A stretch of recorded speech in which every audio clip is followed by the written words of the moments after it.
So in this video we are going to take a look at how we can insert many records in one go. So let's see my collections in my MongoDB. So I have a collection called my collections. So if I try to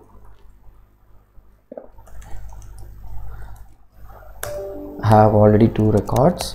So in order to insert multiple records, we use my db dot the collection name, that my here is my collections dot insert many with camel casing, open close parenthesis, and since there's multiple records we are gonna have an array, open close curly braces, and then we use the key value pass.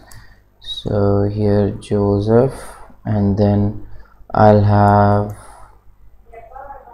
age as 50. Then we'll have another record with the name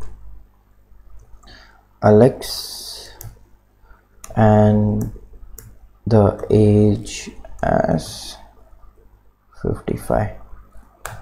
So now it's acknowledged, and then now we can see 4 records in total. First one, this one, second, third, and fourth. So that's how you insert multiple records in MongoDB.